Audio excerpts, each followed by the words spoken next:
السلام علیکم۔ آج کی کہانی سخت مزاج شوہر۔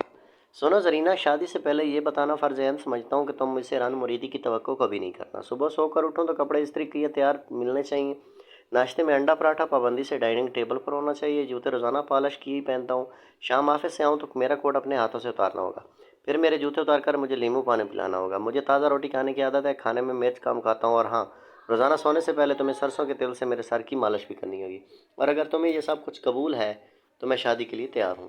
زرینہ نے شکیل کے طویل لیکچر بڑے غور سے سنا اور دوپٹہ سر پر لے کر سر نیچے کیے شرماتے ہوئے قبول ہے کہہ کر اپنی رضامندی کا اظہار کر دیا۔ شکیل میاں خوش۔ 1 ماہ بعد شادی ہوگی۔ 3 ماہ بعد زرینہ کا ہاتھ کام میں لگایا گیا تو شکیل میاں اپنے مطالبات پورے ہونے کے خواب دیکھتے سو گئے۔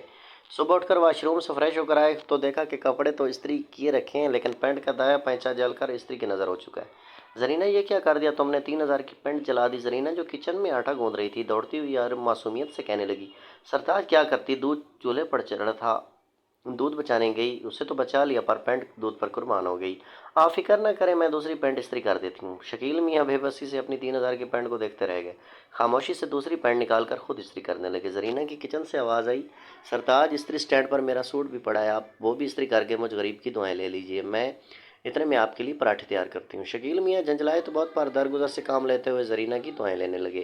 تیار ہو کر ڈائننگ ٹیبل پر آئے تو ٹیبل پر رکھے عجوبے کو دیکھ کر حیرت سے پھدکنے لگے۔ زرینہ، میں پاکستانی پراٹھا کھاتا ہوں، افریقی نہیں۔ زرینہ سہم کر بولی، سرتاج دراصل آپ کا خوف میری رگ رگ میں سمایا ہوا تھا تو وہ خوف اس پراٹھے میں منتقل ہو گیا، پلیز اس باندی کو معاف کر دیں۔ شکیل میاں کے اندر کا مرد یہ سن کر خوش ہو گیا کہ چلو میری بیوی مجھ سے ڈرتی تو ہے نا، انڈے پراٹھے کا کیا ہے، چلو میں ہی بنا لیتا ہوں، چلو کوئی بات نہیں، آئندہ دھیان رکھنا۔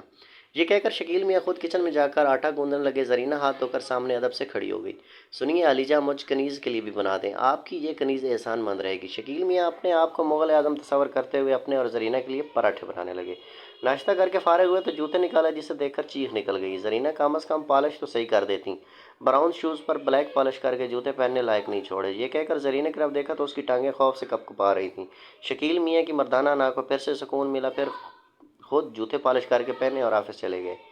آفس سے گھر آئے اور لاؤنج میں کھڑی زرینہ کو آواز دی، زرینہ میں آ گیا ہوں، کوٹ اتارو۔ زرینہ جو آٹا گوندھ رہی تھی دوڑی دوڑی آئی اور کوٹ اپنے ہاتھوں سے اتار دیا۔ شکیل میاں پہلے تو مسکرائے، پھر جب کوٹ دیکھا تو چلائے، زرینہ کچھ تو عقل سے کام لیا کرو، بغیر ہاتھ دھوئے کوٹ اتار کر آٹا کوٹ میں چپکا دیا۔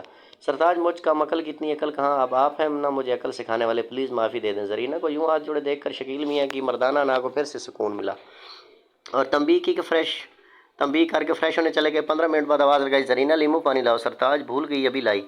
زرینہ جو آلو گوشت کا سالن بنا رہی تھی یہ کہہ کر ہڑبڑاتی ہوئی فریج کی طرف دوڑی اور لیمو پانی بڑے ادب سے شکیل میاں کو پکڑا دیا۔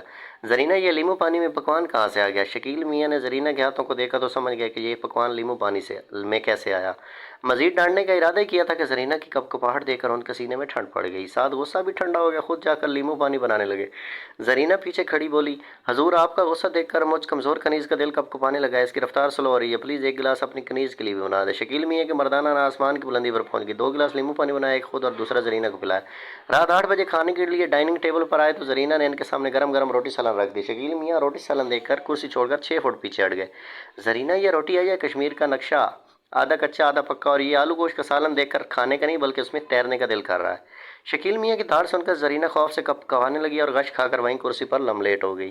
شکیل میاں کا سارا غصہ یہ دیکھ کر ٹھنڈا ہو گیا اور اس کے اندر کا مرد خوشی سے لنگی ڈانس کرنے لگا، اور پھر انہوں نے زرینہ کو پانی کی چھینٹیں مار کر ہوش دلایا اور کچن میں جا کر انڈا آملیٹ اور گول روٹی بنانے لگے، اور ساتھ زرینہ کو گول روٹی بنانے کے آداب بھی سکھانے لگے۔ 1 گھنٹہ بعد زرینہ روٹی کھاتے ہوئے اپنے سگر سرتاج کے کسینے پڑنے لگی، جسے سن کر شکیل میاں مزید چوڑے ہو گئے۔ 2 گھنٹے بعد رات کمرے میں جا کر بیڈ پر پالتی مار کر بیٹھ گئے، زرینہ میرے سر کی مالش کر دو۔ زرینہ فوراً سرسوں کے تیل کی شیشی لے آئی اور آدھی شیشی سر پر ڈیل دی۔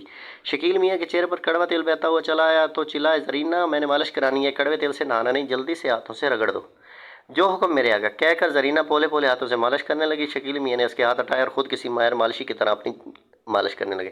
سرتار آپ تو ہر فن مولا ہیں، میں بہت نصیب والی ہوں جو آپ جیسا ہنرمند شوہر ملا، پلیز میری بھی مالش کر دیں۔ شکیل میاں کی مردانی کی باقاعدہ ناگن ڈانس کرنے لگے، اور پھر شکیل میاں نے زرینہ کے سر کی اتنی مہارت سے مالش کی کہ زرینہ مالش کراتے کراتے ہی سو گئی۔ شکیل میاں اپنے ہنر کا اتنا بہترین رزلٹ دیکھ کر وہیں بیڈ پر دھمال ڈالنے لگے۔ بس شکیل میاں کی شادی کو 2 سال ہو چکے ہیں، ان کی مردانہ نا کو یوں ہی پابندی کے ساتھ تسکین ملتی آ رہی ہے، اور زرینہ ان کی باندی بنی ہوئی ہے۔ ماشاءاللہ سے اب ان کا ایک بیٹا بھی ہے، اور مزید ماشاءاللہ یہ کہ شکیل میاں بچہ سنبھالنے میں بھی مہارت رکھتے ہیں۔ واقعی شوہر ہو تو ایسا ہو، ہم شوہروں کے لیے قابل مثال ہیں۔